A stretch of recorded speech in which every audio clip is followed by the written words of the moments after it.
La pratique réflexive en stage, peu importe la fonction de travail que tu occupes, je crois que c'est un chemin qui est vraiment excitant à emprunter et ce, sans modération. En fait, la pratique réflexive nous permet d'éclairer nos angles morts et de mettre en lumière nos forces. Je m'appelle Julie Lefebvre, je suis professeure au département d'éducation et formation spécialisée à l'Université du Québec à Montréal. Je suis spécialiste de l'initiation à la profession enseignante. J'ai développé une grande expertise au niveau professionnel, donc moi je viens de la formation professionnelle et technique. J'ai été responsable de la formation pratique, autant au niveau secondaire professionnel, collégial technique qu'universitaire.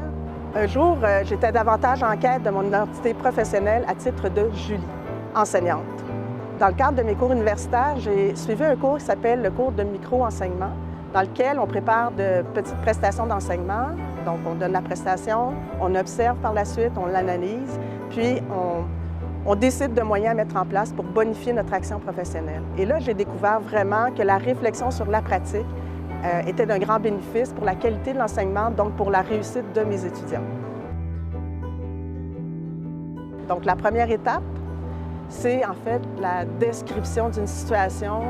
Donc, ça peut être une situation déstabilisante, mais ça peut être aussi un bon coup que j'ai fait, puis je veux mieux comprendre cet événement-là. Donc, on est plus à un niveau descriptif au niveau de la première étape. La deuxième étape, c'est l'analyse, en fait, de la situation. Donc, je vais essayer d'identifier tous les facteurs qui sous-tendent cette situation-là pour en faire vraiment une analyse plus critique. La troisième étape, c'est l'explicitation de ce que je viens de vivre. Et là, c'est de rattacher, est-ce qu'il y a des règles reconnues, des concepts qui sous-tendent ça? Donc, rattacher ça peut-être même à des éléments reconnus au niveau de ma profession. Des fois, ça peut être ça.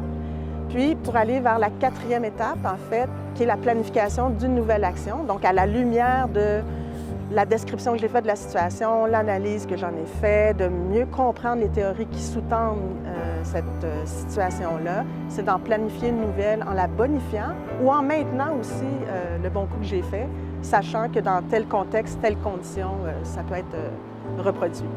Et ensuite, bien, je repars. Alors, c'est vraiment sur un continuum au niveau temporel, si on peut dire, donc on est dans le temps. Alors, on repart sur une autre action professionnelle, puis là, bien, c'est une autre situation qui nous titille un peu, mais on a envie d'aller la creuser davantage et mieux la comprendre et mieux comprendre mon agir, en fait, mon action.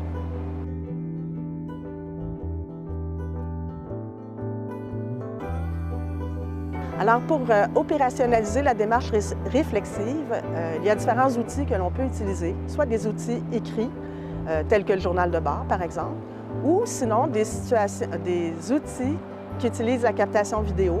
Par exemple, une réflexion individuelle, donc le stagiaire va se filmer en pleine action, va regarder sa prestation et va commenter de façon spontanée, donc va dire rapidement à haute voix ce qu'il constate de la situation.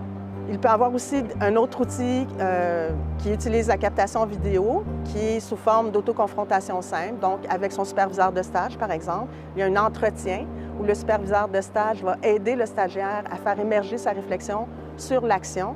Donc, il va s'être filmé dans un premier temps et par la suite, il va visionner puis analyser sa prestation accompagné du superviseur de stage.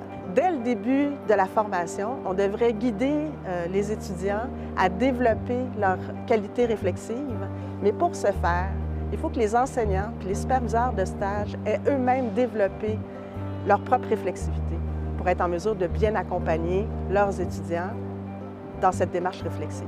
Tout au long de notre carrière professionnelle, on devrait avoir développé dès la formation une bonne habitude à réfléchir sur notre pratique.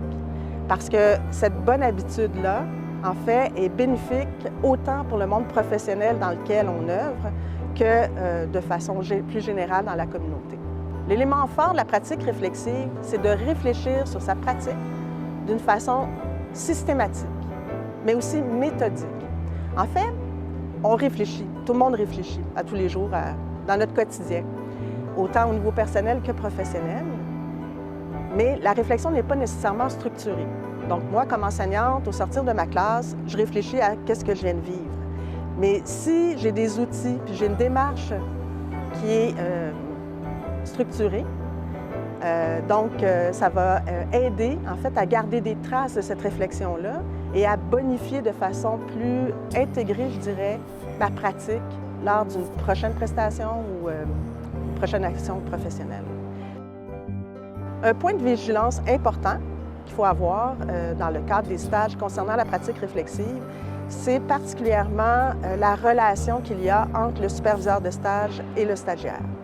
Cette relation-là doit être harmonieuse, elle doit être basée sur une relation de confiance. Alors, cette relation devrait être empreinte d'une approche réflexive afin de porter un regard constructif sur le stage. Je crois qu'apprendre à réfléchir sur sa pratique professionnelle devrait s'amorcer en amont du stage.